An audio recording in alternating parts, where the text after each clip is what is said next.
Hi friends, I am Abhishek. Welcome to my YouTube channel the ocean of Shiksha. अभी हम M Laxmikant का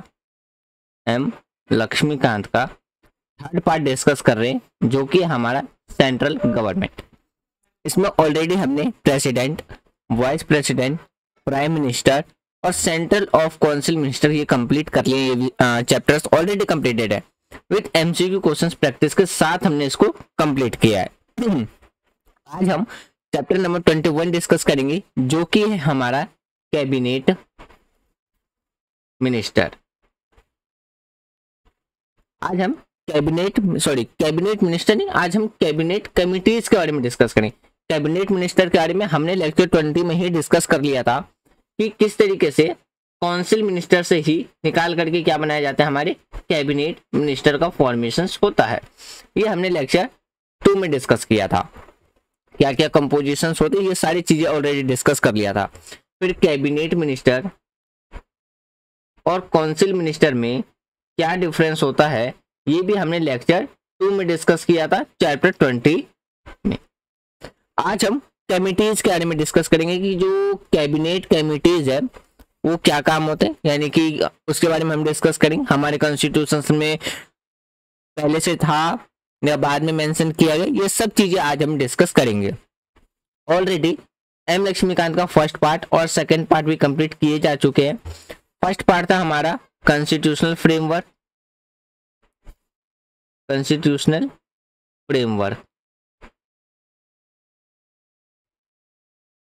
और जो सेकंड पार्ट था वो था हमारा क्या चीज, system of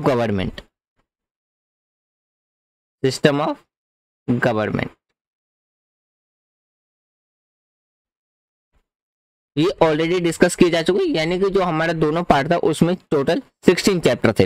with MCQ questions practice के साथ क्या है, हमने ये 16 के 16 चैप्टर कंप्लीट कर लिया था।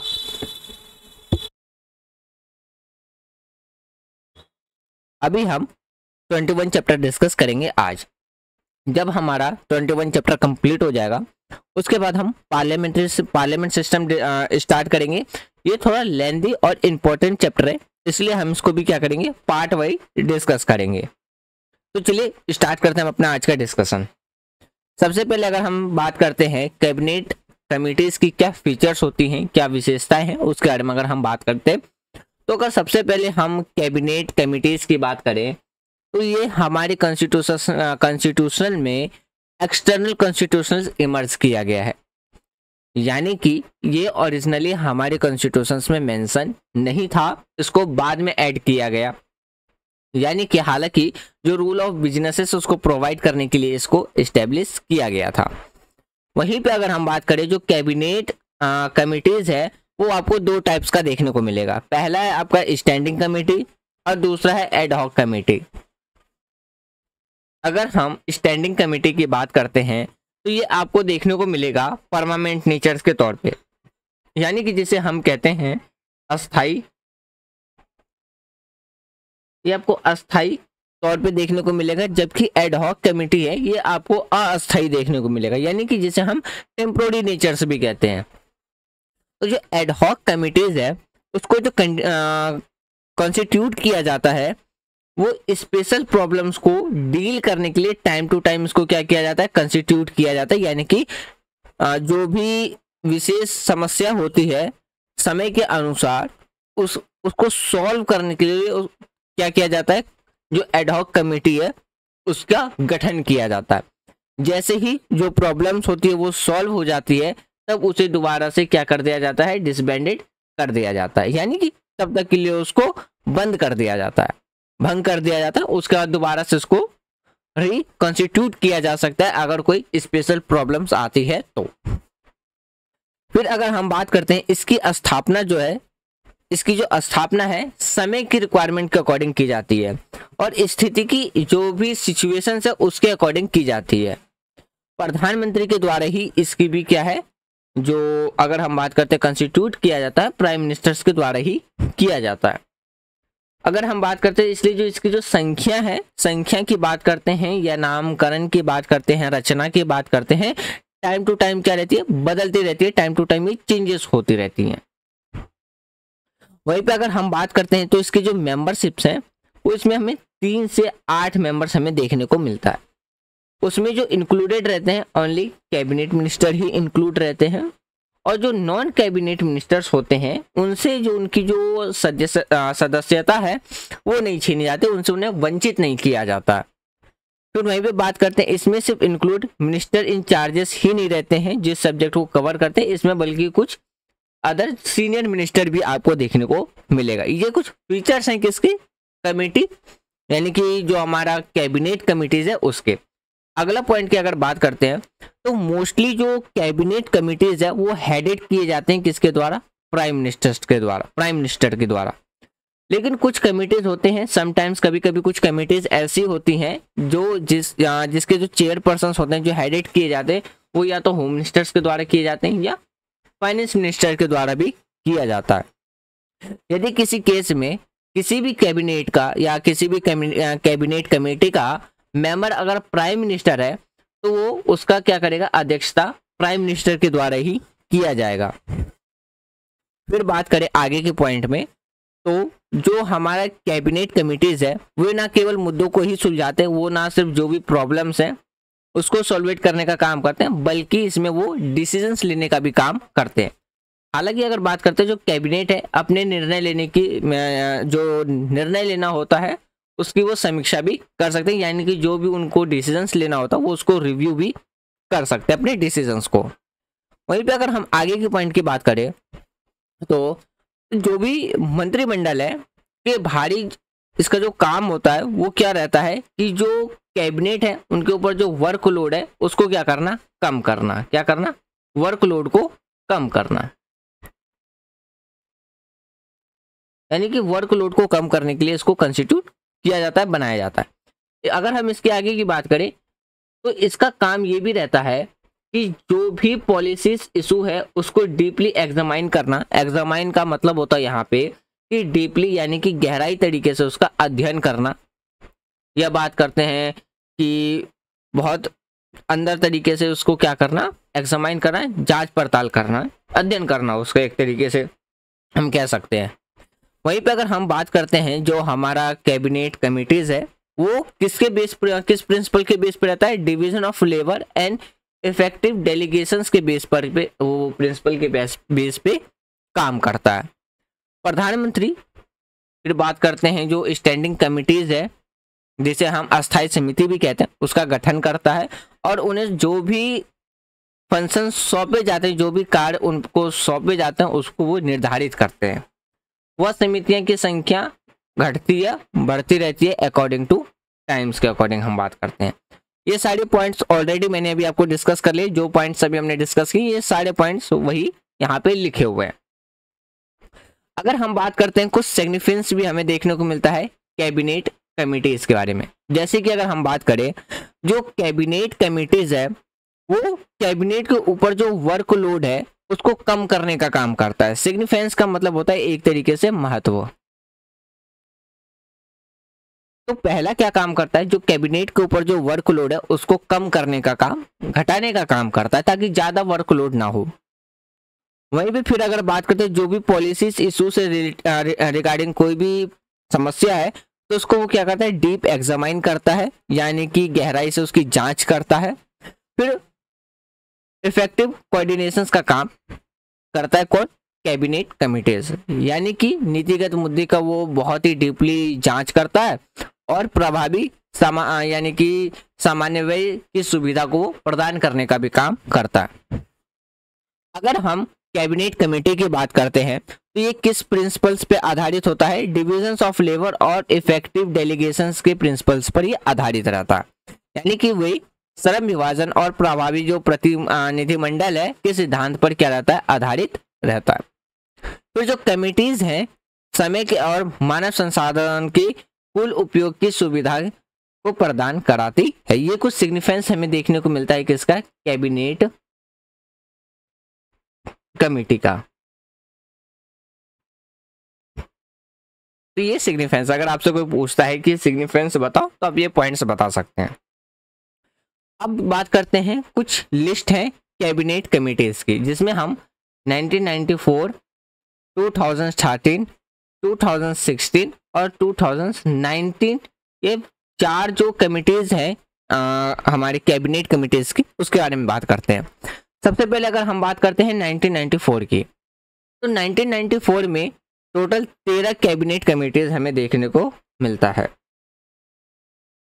अब 13 कमिटीज में कौन कौन सी थी? पहला था हमारा पॉलिटिकल अफेयर्स कमेटी, तो पहला जो है हमारा वो था हमारा cabinet committee of on political affairs पे। दूसरा था हमारा cabinet committee on natural calamities, calamities का मतलब होता है एक तरीके से नेचुरल डिजास्टर टाइप में। तीसरा था cabinet committee on parliamentary affairs. चौथा था cabinet committee of the cabinet. पांचवा आपको देखने को मिलता है जो फिफ्थ था वो था cabinet committee on accommodations. Accommodations का मतलब होता है एक तरीके से आवास, आवास टाइप में या निवास टाइप में कह सकते हैं। सिक्स्थ था आपका cabinet committee on foreign investment. Seventh था cabinet committee on drug abuse control. ये वाली चीजें आपको डीपीएसपी में भी देखने को मिलेगा। काफी ज्यादा ब्रीफली हमने डिस्कस किया था डीपीएसपी के बारे में, तो आप उसका भी लेक्चर जाकर के देख सकते हैं। फिर जो 8th था हमारा वो था cabinet committee on prices. 9th था cabinet committee on monetary welfare. 10th था cabinet committee on economic affairs. 11th था cabinet committee on trade and investment, cabinet committee on expenditure. और 13th था कैबिनेट कमेटी ऑन इंफ्रास्ट्रक्चर, यानी कि infrastructure.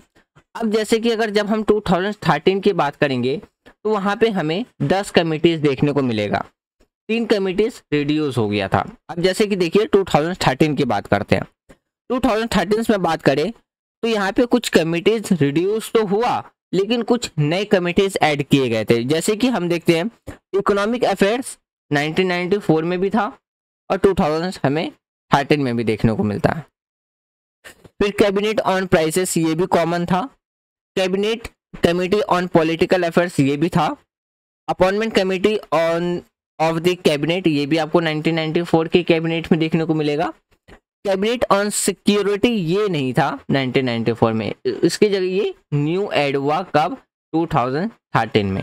फिर जैसे बात करते हैं ये भी न्यू ऐड हुआ था cabinet committee on World Trade Organization matters में, इसमें 2013 में। फिर बात करते हैं कैबिनेट कमेटी ऑन इन्वेस्टमेंट, ये आपको भी देखने को मिलेगा 1994 में भी। फिर बात करते हैं जैसे cabinet committee on unique identification authority of India related issue, ये भी 2013 में ऐड किया गया था। Cabinet committee on parliamentary affairs, cabinet on accommodations, ये थे 2013 के 10 कैबिनेट कमिटीज। अब बात करते हैं 2016 में। अगर हम 2006 की बात 16 की बात करें तो इसमें 4 कमिटीज को रिड्यूस कर दिया गया था, मात्र 6 कमिटीज ही थी।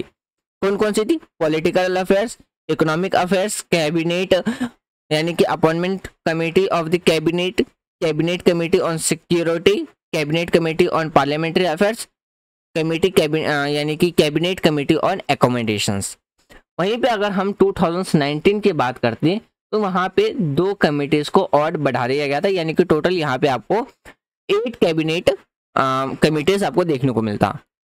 जैसे कि बात करते हैं cabinet committee on appointment, cabinet committee on accommodations, cabinet committee on economic affair, cabinet committee on parliamentary affairs, cabinet committee on political affairs, cabinet committee on security, cabinet committee on investment और cabinet committee on employment and skill development. ये वाला जो committee था ये new बनाया गया था। ये ना आपको 1994 में देखने को मिलता, ना 2013 के उसमें देखने को मिला, ना 2016 में। तो ये 2019 में क्या था, इसको न्यू ऐड किया गया था। अब बात करते हैं कुछ फंक्शंस भी हमें देखने को मिलता है कैबिनेट कमेटी इसके बारे में।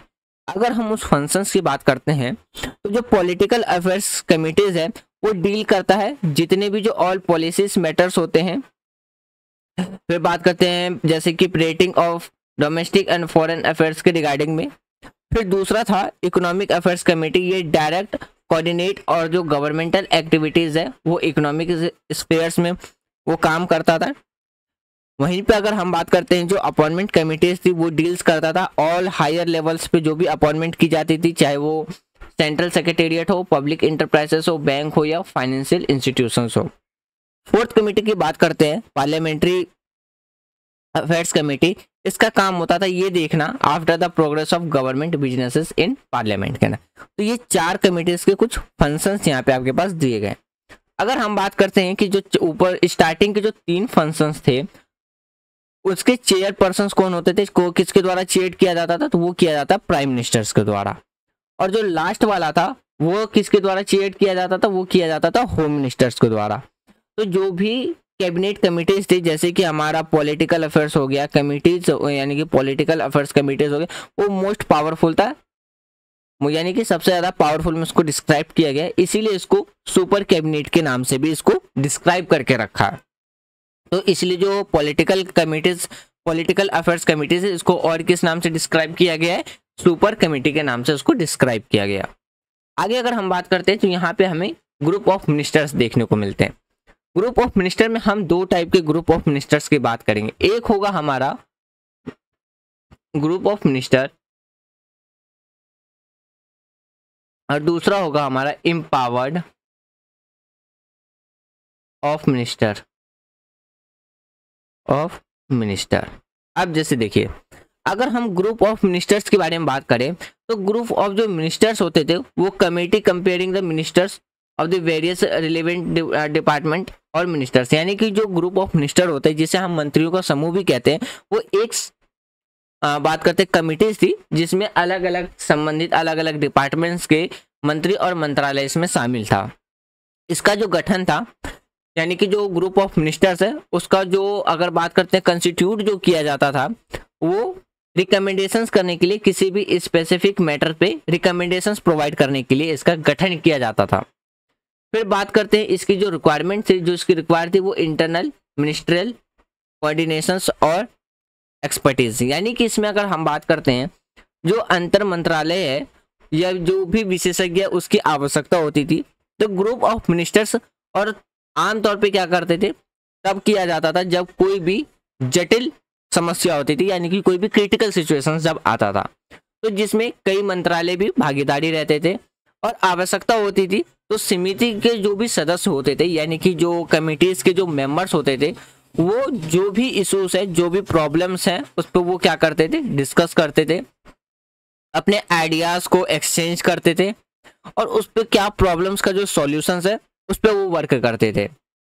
लेकिन अगर हम बात करते हैं जो हमारा ग्रुप ऑफ मिनिस्टर्स थे, उनके पास डिसीजंस लेने की शक्तियां नहीं थी, उनके पास डिसीजंस लेने की पावर नहीं थी, वो सिर्फ रिकमेंडेट कर सकते थे किसको, कैबिनेट को और प्राइम मिनिस्टर को, और जो फाइनल डिसीजंस की जो पावर्स होती थी वो कैबिनेट और प्राइम मिनिस्टर के पास देखने को मिलती है।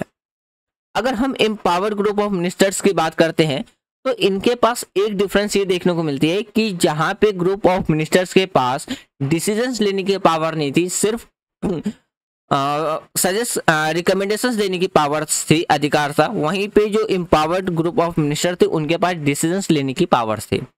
बस एक ये डिफरेंस देखने को हमें मिलता है, जिसे हम मंत्रियों का अधिकार प्राप्त समूह भी कहते हैं।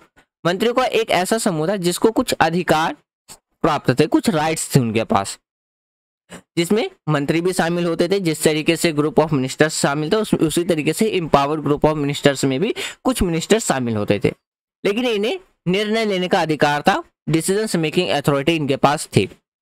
वहीं पे अगर हम बात करते हैं एक एम्पावर्ड ग्रुप ऑफ मिनिस्टर्स के बारे में, इनका जो गठन किया जाता था तब किया जाता था जब काफी ज्यादा और भी ज्यादा क्रिटिकल सिचुएशंस होती थी।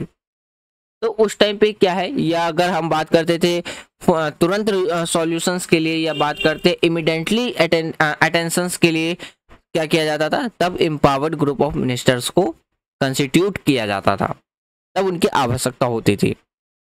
वहीं पे अगर हम बात करते हैं empowered of group of minister, उनके पास कैबिनेट या प्रधानमंत्री की मंजूरी के बिना भी क्या है, सरकार की ओर से निर्णय लेने की शक्ति इनके पास प्राप्त था, यानी कि वो गवर्नमेंट की ओर से भी क्या कर सकते थे, डिसीजन ले सकते थे। अगर फिर वहीं पे बात करते हैं जो कैबिनेट है, या फिर जो बात करते हैं प्राइम मिनिस्टर, या जो मैकेनिज्म्स हैं, उनको तुरंत क्विकली डिसीजंस लेने का अधिकार इनके पास था किसी भी क्रिटिकल इश्यूज के रिगार्डिंग में। तो ये कुछ डिफरेंसेस थे ग्रुप ऑफ मिनिस्टर और एम्पावर्ड ग्रुप ऑफ मिनिस्टर्स के बारे में। आज का जो हमारा लास्ट टॉपिक बचता है, इस चैप्टर का जो लास्ट टॉपिक है वो है एवोल्यूशंस ऑफ GOMS यानी कि group of ministers and EDGOMS यानी कि एम्पावर्ड ग्रुप ऑफ मिनिस्टर्स। 1 मई 2014 को जो हमारी कंट्री की जो गवर्नमेंट इलेक्ट होके आए थे, बीजेपी की जब सरकार आई, तो उनके द्वारा अनाउंस कर दिया गया था, एवोल्यूशंस कर दिया गया जितने भी जो ग्रुप ऑफ मिनिस्टर्स हैं और एम्पावर्ड ग्रुप ऑफ मिनिस्टर्स हैं, क्योंकि जो ग्रेट अकाउंटेबिलिटी थी और जो एम्पावर्ड थे, यानी कि अगर बात करते हैं जो मंत्रियों के अधिकार प्राप्त समूह को समाप्त करने की इनके द्वारा क्या है घोषणा कर दी गई थी। अगर बात करते हैं जो यूपीए की जो गवर्नमेंट थी फर्स्ट पीरियड में, इनके टाइम पे जो एम्पावर्ड ग्रुप ऑफ मिनिस्टर थे उसमें 9 मेंबर्स देखने को मिलते थे। वहीं पे ग्रुप ऑफ मिनिस्टर्स की बात करें तो 21 मेंबर्स इसमें देखने को मिलते थे जब यूपीए की फर्स्ट पीरियड की गवर्नमेंट थी, जो कि डिसीजंस लेते थे अलग अलग मैटर्स पे, जैसे कि आपका करप्शन हो गया, इंटर स्टेट हो गया, वाटर डिस्ट्रीब्यूट हो गया, एडमिनिस्ट्रेटिव रिफॉर्म्स हो गया, गैस एंड टेलीकॉम्स प्राइसिंग हो गया, ये सब क्या करते थे, इस पे वो डिसीजंस लेते थे। लेकिन जैसे ही यूपीए की गवर्नमेंट सेकेंड पीरियड के लिए आई जिसमें लीड कर रहे थे मनमोहन सिंह, तो उस टाइम पे जो GOM है यानी कि ग्रुप ऑफ मिनिस्टर और empowered of group of minister, वो काफ़ी ज़्यादा प्रिफर्ड रूट डिसाइड किया जाने लगा ऑन क्रिटिकल पॉलिसीज में। यानी कि अगर हम बात करते हैं तो जितने भी जो इससे पहले जो मनमोहन सिंह की जो नेतृत्व वाली जो यूपीए सरकार आई थी, उनके दौरान में जो भी महत्वपूर्ण नीतियां थी पर निर्णय लेने के लिए किस पे डिपेंड थे, वो GOM और EGOMS पे, और उनका एक पसंदीदा मार्ग था, जिसके कारण क्या उसके अंदर में जो मंत्रालय में खींचातानी के कारण निर्णय लेने में काफ़ी ज़्यादा देर हो जाया करती थी। तो इसीलिए जैसे ही सेकेंड टेन्योर के लिए यूपीए की गवर्नमेंट आई, तो यहाँ पे जो मेंबर्स की जो संख्या थी वो बढ़ा दी गई, जहाँ पे जो एम्पावर्ड ग्रुप ऑफ मिनिस्टर्स थी उसकी संख्या 9 से कितनी कर दी गई, 16 कर दिया गया, और जो ग्रुप ऑफ मिनिस्टर थे उसको 21 से बढ़ा करके 78 कर दिया गया था। लेकिन जैसे ही बीजेपी की गवर्नमेंट आई तो 31 मई 2014 को ही क्या है, जो ग्रुप ऑफ मिनिस्टर्स और in power of group of minister है उसके एपोलिशंस के डिक्लेयर कर दिया गया था।